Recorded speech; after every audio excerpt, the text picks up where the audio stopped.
إن الحمد لله نحمده ونستعينه ونستغفره ونؤمن به ونتوكل عليه ونعوذ بالله من شرور أنفسنا ومن سيئات أعمالنا من يهده الله فلا مضل له ومن يضلل فلا هادي له وأشهد أن لا إله إلا الله وحده لا شريك له وأشهد أن محمدا عبده ورسوله أما بعد فإن خير الحديث كتاب الله وخير الهدي هدي محمد صلى الله عليه وسلم وشر الأمور محدثاتها وكل محدثة بدعة وكل بدعة ضلالة وكل ضلالة في النار. فأعوذ بالله السميع العليم من الشيطان الرجيم. بسم الله الرحمن الرحيم. يا أيها الذين آمنوا اتقوا الله حق تقاته ولا تموتن إلا وأنتم مسلمون. يا أيها الناس اتقوا ربكم الذي خلقكم من نفس واحدة وخلق منها زوجها وبث منهما رجالا كثيرا ونساء واتقوا الله الذي تساءلون به والأرحام إن الله كان عليكم رقيبا. يا أيها الذين آمنوا اتقوا الله وقولوا قولا سديدا يصلح لكم أعمالكم ويغفر لكم ذنوبكم ومن يطع الله ورسوله فقد فاز فوزا عظيما. وقال الله تعالى في موضع آخر وأحسنوا إن الله يحب المحسنين.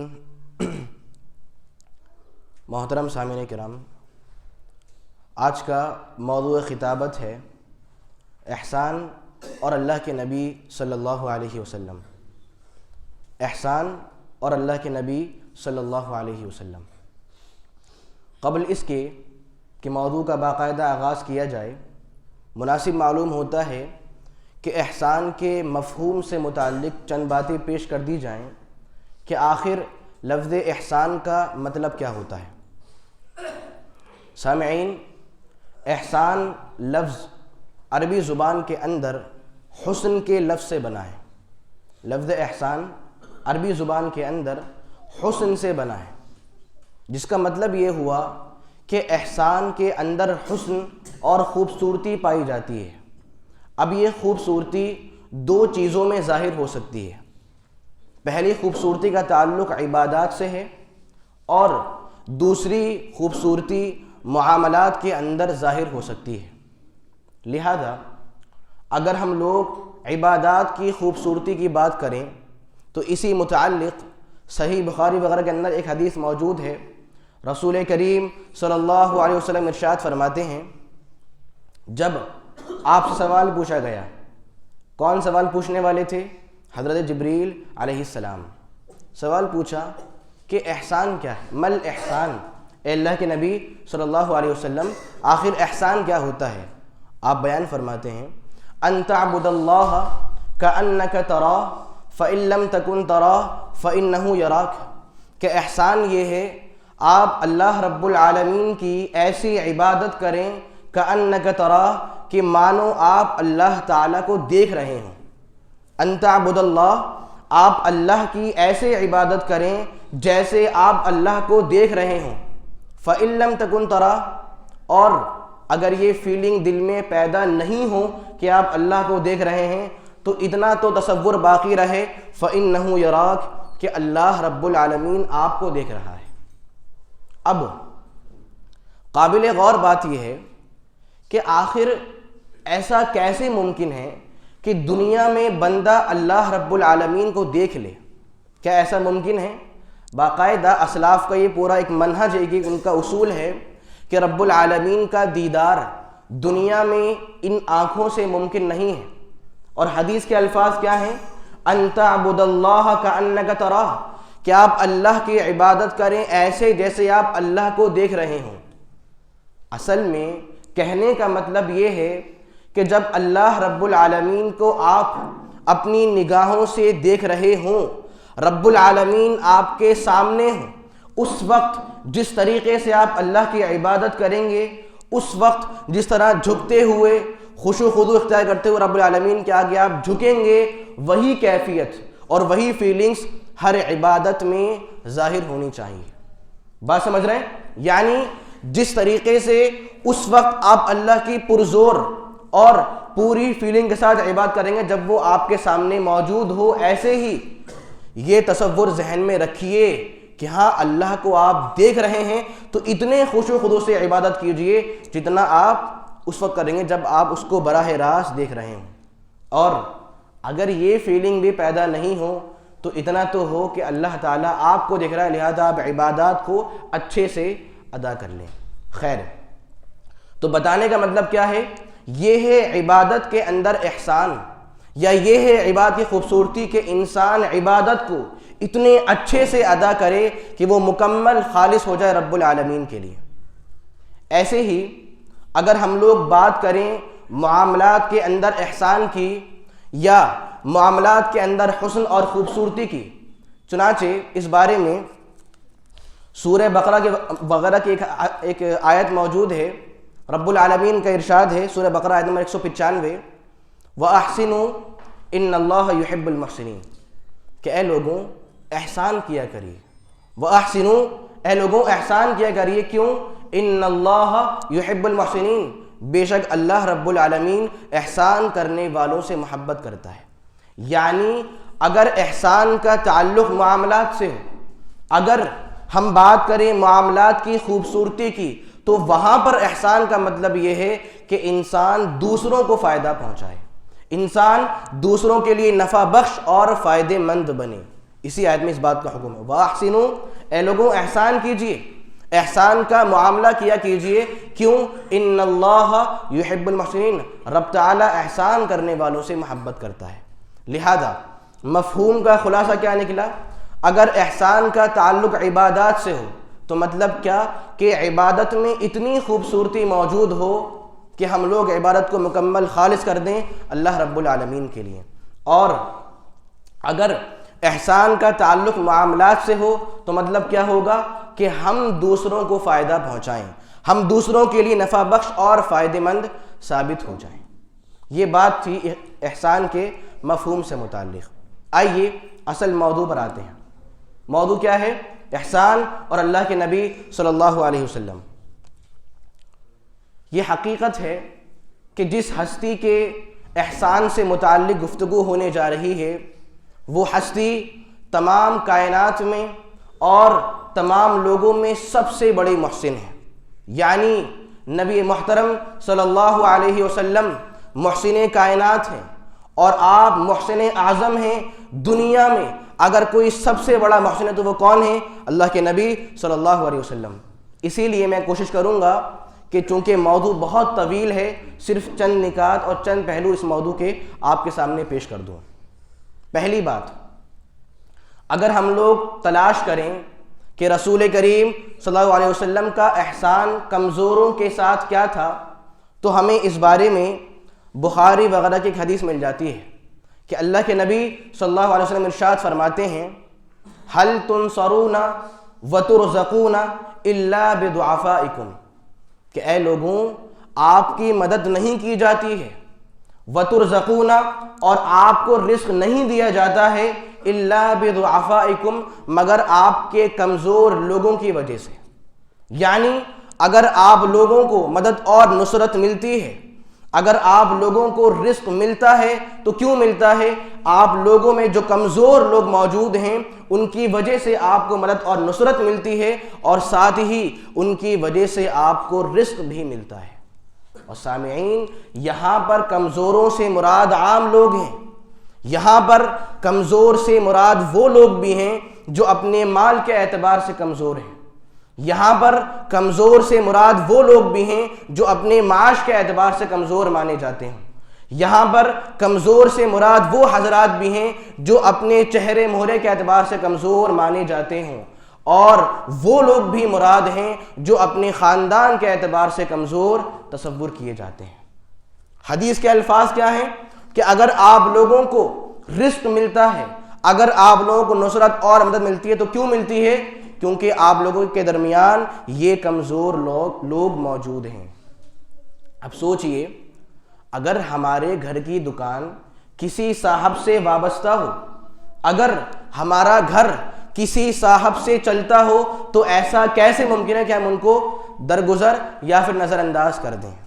یعنی اگر یہ کمزور لوگ ہمارے یہاں موجود ہیں تو رزق بھی مل رہا ہے اور اللہ رب العالمین کی ہمیں مدد بھی مل رہی ہے، اور ہم نے ان کو اگنور کرنا شروع کر دیا تو پھر ہمارے لیے برے حالات آنا بہت دور نہیں ہے۔ یہ کیا ہے؟ پہلا احسان ہے کمزوروں کے ساتھ، کہ آپ نے کمزوروں پر یہ احسان کیا کہ کمزوروں کو ایک مکمل حق دیا، کہ لوگوں جو کمزور آپ کے بیچ موجود ہوں آپ ان پر احسان کریں، آپ ان کے لیے فائدہ مند ثابت ہوں، پہلی بات۔ دوسری بات، رسول کریم صلی اللہ علیہ وسلم عورتوں کے لیے بھی بے انتہا محسن تھے، اور آپ نے عورتوں پر بھی بے انتہا احسانات کیے۔ میں صرف دو باتیں اس بارے میں پیش کر دوں۔ سب سے پہلے ہم اگر اس دور پر نظر ڈالیں جسے ہم زمانہ جاہلیت کے نام سے جانتے ہیں، وہ دور جو اپنے آپ میں برائیوں اور گناہوں کی انتہا کو پہنچ گیا تھا، وہ دور جہاں پر ہر گناہ کو حلال تصور کیا گیا تھا، اور وہ دور جہاں پر ظلم اپنی انتہا کو پہنچ گیا تھا، اس دور کے اندر معصوم اور کمزور خواتین کی یہ حالت تھی کہ اگر کسی گھر میں کوئی عورت، کوئی بچی، کوئی بیٹی پیدا ہو جاتی تو یہ بات ان والدین کے لیے بہت ہی شرمناک بات تھی، یہ بات ان لوگوں کے لیے بہت ہی عیب والی بات تھی، اور وہ لوگ محسوس کرتے کہ شاید اس بچی کے پیدا ہونے کی وجہ سے ہمارے گھر پر کوئی دھبا، کوئی داغ لگ گیا ہے۔ قرآن مجید نے اس منظر کو اس طرح سے نقل کیا ہے، سورہ نحل کی آیت نمبر 58 ہے، رب تعالیٰ کا ارشاد ہے وَإِذَا بُشِّرَ أَحَدُهُمْ بِالْأُنثَىٰ ظَلَّ وَجْهُهُ مُسْوَدًّا وَهُوَ كَظِيمٌ، کہ جب ان میں سے کسی کو بچی اور لڑکی کے پیدا ہونے کی خوشخبری دی جاتی کہ آپ کے یہاں ایک بچی اور ایک لڑکی پیدا ہوئی ہے، تو ان کی حالت کیا ہوتی؟ ظل وجهه مسودا، تو اس باپ کا چہرہ سیاہ پڑ جاتا، اس باپ کا چہرہ کالا پڑ جاتا، سیاہ پڑ جاتا، اور وہو کظیم، اور وہ باپ اندر ہی اندر گھٹنے لگتا۔ اور اگلی آیت میں 59 میں یتوارا من القوم، وہ شخص، وہ والد اور وہ باپ لوگوں سے اور اپنی قوم سے چھپتا ہوا پھرتا۔ کیوں؟ کہ اسے اتنی بری خوشخبری دی گئی ہے کہ آپ کے یہاں بچی پیدا ہو گئی ہے، اور آگے سوچتا ایمسکہ علی ہون، کیا وہ اس بچی کو ذلت سہتے ہوئے باقی رکھے، یا ام یدسو فی التراب، یا وہ اس بچی کو زمین کے اندر درگور کر دے یا زندہ درگور کر دے۔ سامعین، یہ اس وقت کی نازک حالت تھی کہ اگر کوئی بچی پیدا ہو رہی ہے تو یہ بات والدین کے لیے بہت ہی عار اور شرم والی بات ہوتی تھی۔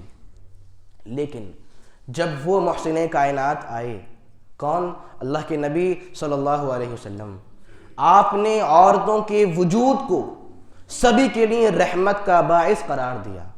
آپ نے بتایا کہ اگر آپ کے یہاں کوئی بچی پیدا ہو رہی ہے تو یہ آپ کے لیے نجات کا ذریعہ بن سکتی ہے۔ اگر یہ بچی آپ کے والد صاحب کی ہے مگر آپ کی بہن ہے تو ان کی اچھی تربیت کر کے آپ جنت کے حقدار بن سکتے ہیں۔ اگر یہ آپ کے نکاح میں ہو تو آپ اچھا برتاؤ کیجئے، خیر کا برتاؤ کیجئے، اور اگر یہی عورت ماں کے درجے پر پہنچ جائے تو اس کی خدمت کر کے انسان کو جنت مل سکتی ہے۔ سامعین، یہ آپ کا احسان تھا عورتوں پر کہ آپ نے عورتوں کے وجود کو امت کے لیے رحمت کا باعث قرار دیا، کہ عورت کا پیدا ہونا یہ نحوست نہیں ہے، یہ سماج پر دھبا نہیں ہے، بلکہ عورتوں کی یہ مقام ہے، ان کے یہ فضائل ہیں۔ ایک بات۔ دوسری بات، ہمارے زمانے میں یہ بات بہت مشہور ہے، بلکہ محسوس کی جاتی ہے، اور یہ بات اس زمانے کی بھی ہے۔ اس زمانے میں جو خواتین بیوہ ہو جاتی یا جن خواتین کی طلاق ہو جاتی تو زمانہ ان خواتین پر بے انتہا ظلم کرتا، زمانہ ان کو ستاتا، اور لوگ ان کے حقوق غصب کر لیا کرتے اور چھین لیا کرتے تھے۔ مگر وہ محسن کائنات تھے، آپ نے ان بیوہ خواتین پر اتنا بڑا احسان کیا کہ آپ محسوس کیجئے نبی محترم صلی اللہ علیہ وسلم کی جتنی بھی ازواج مطہرات ہیں سوائے حضرت عائشہ کے تمام کی تمام ایسی عورتیں ہیں کہ یا تو وہ مطلقہ ہیں کہ ان کی طلاق ہو چکی تھی، یا پھر وہ خواتین ہیں کہ جن کے شوہروں کا انتقال ہو چکا تھا۔ اور جانتے ہیں آپ نبی محترم صلی اللہ علیہ وسلم نے جب پہلا نکاح کیا کون تھی بیوی؟ حضرت خدیجہ رضی اللہ تعالی عنہا۔ یہ وہ خاتون ہیں کہ اللہ کے نبی سے پہلے ان کے 2 شوہر رہ چکے ہیں، 2 مرتبہ ان کو طلاق مل چکی تھی، مگر نبی نے پہلی شادی ان سے کی اور آپ نے یہ پیغام دیا کہ زمانے کے لوگوں، اگر آپ لوگوں میں خواتین ایسی خواتین موجود ہیں جو بیوہ ہیں یا مطلقہ ہیں تو آپ ان کا سہارا بنا کیجئے، آپ ان کے حقوق نہ چھینیں، آپ ان پر ظلم نہ کیا کیجئے۔ اس سے بڑا احسان عورتوں پر کیا ہو سکتا ہے کہ آپ نے عورتوں کو سماج میں جینے کا طریقہ سکھا دیا اور آپ نے ان کے سر کو اونچا کر دیا ہے۔ آئیے اور آگے بڑھتے ہیں۔ آپ کا احسان پڑوسیوں کے ساتھ جو تھا وہ بھی جان لیتے ہیں۔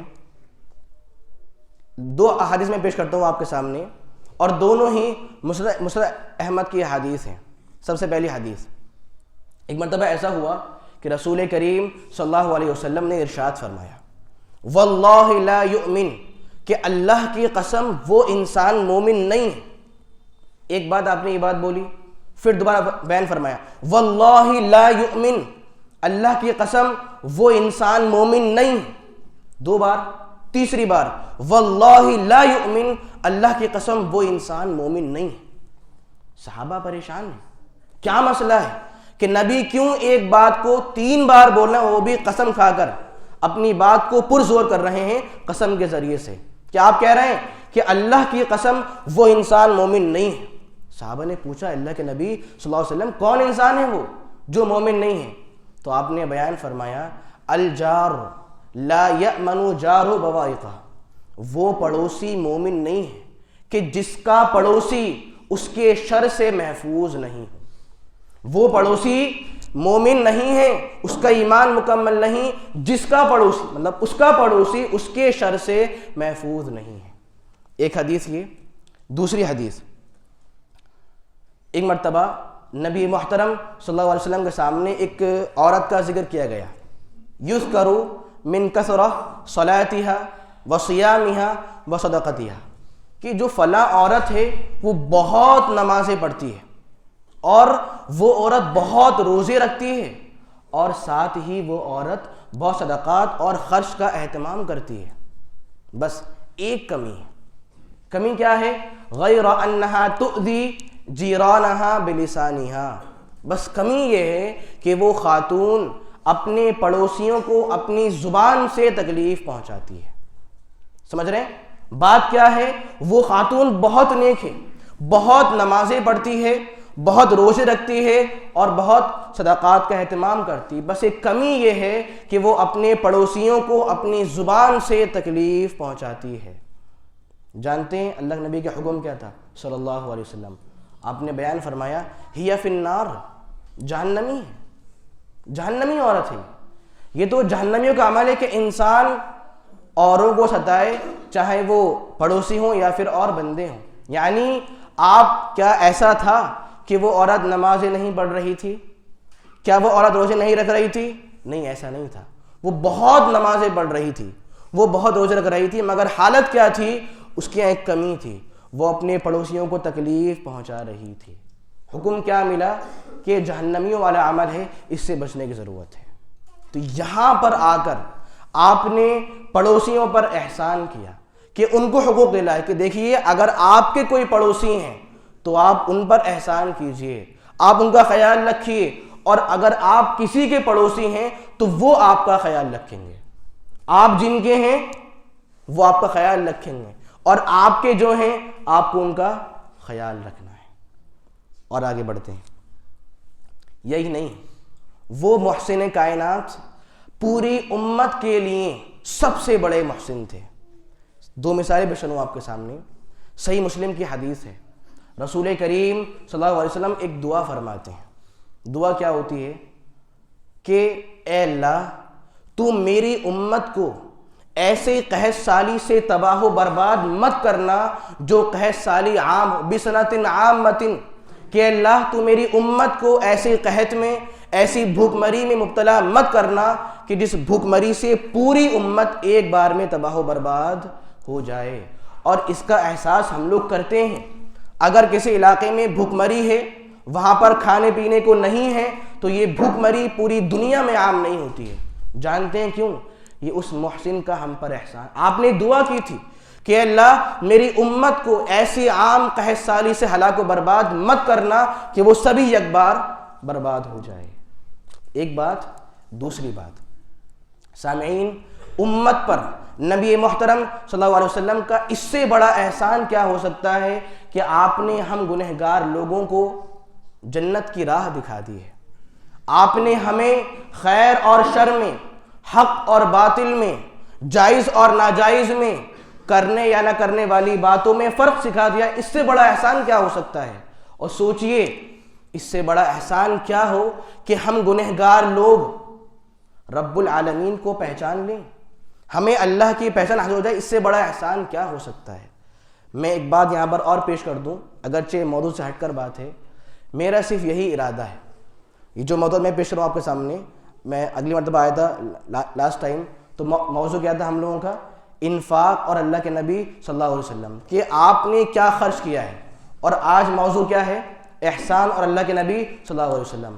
میرا مقصد یہ کہ ہم لوگ اس ہستی کو جانیں کہ ان کے انفاق کیا تھے، ان کے احسان کیا تھے، وہ ہستی کون تھی. کیوں جانتے ہیں؟ وجہ کیا ہے؟ وجہ یہ ہے کہ آج ہم لوگ دنیا میں سب لوگوں کو جانتے ہیں، مگر نبی کون تھے، وہ کیا تھے، انہوں نے کیا کیا ہے، وہ کہاں پیدا ہوا، ہمیں یہ بات بھی معلوم نہیں ہوتی. اور تعجب کی بات جانتے ہیں کیا ہے؟ کچھ لوگوں کو تو اپنے نبی کا نام بھی نہیں معلوم ہوتا ہے. اسی لیے میرا ارادہ کیا ہے کہ جب بھی اب بات آپ لوگ سامنے پیش کی جائے تو اسی ہستی کے بارے میں بات پیش کی جائے. خیر، تو یہ آپ کا امت پر احسان تھا کہ آپ نے امت کو ہر خیر کی تعلیم دی اور ہر شر سے آگاہ فرما دیا. اور آگے بڑھتے ہیں. ساتھ ہی وہ نبی محترم صلی اللہ علیہ وسلم جہاں کمزوروں کے لیے احسان کرنے والے تھے، جہاں پڑوسیوں کے لیے محسن تھے، جہاں عورتوں کے لیے محسن تھے، جہاں امت کے لیے محسن تھے، وہیں وہ نبی محترم صلی اللہ علیہ وسلم جانوروں کے لیے بھی بہت بڑے محسن تھے. آپ نے جانوروں پر بے انتہا احسانات کیے ہیں. صرف دو مثالیں پیش کر دوں آپ کے سامنے. دونوں مثالیں یا دونوں احادیث ابو داؤد کے اندر موجود ہیں. پہلی حدیث، ایک مرتبہ سفر کا واقعہ ہے. اللہ کے نبی صلی اللہ علیہ وسلم ایک مرتبہ سفر میں تھے اور آپ کے اصحاب بھی آپ کے ساتھ تھے. ہوا یہ کہ آپ کسی حاجت سے چلے گئے، اتنے میں ایک چڑیا تھی، ایک پرندہ تھا، اور اس پرندے کے ساتھ اس کے دو بچے بھی تھے. ایک پرندہ ہے اور اس کے ساتھ اس کے دو بچے بھی ہیں. نبی محترم موجود نہیں تھے، لہذا صحابہ کرام اس چڑیا کے دونوں بچوں کو لے لیتے ہیں، جس کی وجہ سے وہ چڑیا پریشان ہو جاتی ہے اور اپنے پروں کو بچھانے لگتی ہے. مطلب وہ قلق اور بے چینی کا شکار ہو جاتی ہے. پھر کیا ہوتا ہے؟ نبی محترم تشریف لاتے ہیں صلی اللہ علیہ وسلم. آپ دیکھتے ہیں اور آپ بیان فرماتے ہیں، من فجع هذه بولدها، کہ یہ بتائیں کس نے اس چڑیا کو، اس پرندے کو بے چین اور پریشان کر دیا ہے اس کے بچے چھین کر. کون ہے جو اس کو اضطراب کا شکار کر رہا ہے؟ کون ہے جو اس کو پریشان کر رہا ہے؟ اور آپ نے حکم دیا، ردو ولدہا الیہا، اس کے بچے اسے لوٹا دیے جائیں اور اسے پریشان نہ کیا جائے. کیا یہ احسان نہیں تھا؟ کیا احسان نہیں تھا؟ بالکل احسان تھا. یعنی آپ سے اس کا درد نہیں سہا گیا. آپ نے احسان کیا کہ اے میرے صحابہ، اسے پریشان نہ کیا جائے بلکہ اس کے بچے اسے لوٹا دیے جائیں. اور ساتھ ہی دوسری حدیث میں یہ الفاظ موجود ہیں. ایک دوسری حدیث ہے یہ، ایک مرتبہ ایسا ہوتا ہے کہ اللہ کے نبی صلی اللہ علیہ وسلم ایک انصاری صحابی کے باغ میں داخل ہو جاتے ہیں. جیسے ہی آپ اس باغ میں داخل ہوتے ہیں، آپ دیکھتے ہیں کہ وہاں پر ایک اونٹ کھڑا ہوا ہے. کون کھڑا ہوا ہے؟ ایک اونٹ کھڑا ہوا ہے. سامعین غور سے بات سنیے گا، جیسے ہی وہ اونٹ اللہ کے نبی کو دیکھتا ہے، حنا، وہ اونٹ رونے لگ جاتا ہے، وَغَرِفَتْ عَيْنَاهُ، اس اونٹ کی آنکھیں بہہ پڑتی ہیں، وہ خوب روتا ہے۔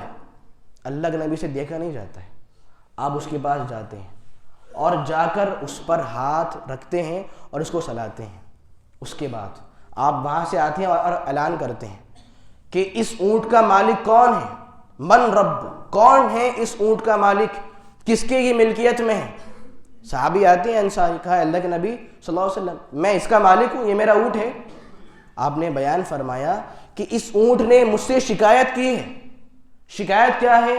کہ تم اس اونٹ کو بھوکا رکھتے ہو، وَتُدْعِبُهُ، اور اس کو مکمل کھانے کو نہیں دیتے ہو اور اس کو مکمل وصول کرتے ہو، مطلب مکمل کام لے رہے ہو مگر اس کو آپ اچھے سے کھانے پینے کو نہیں دیتے ہو۔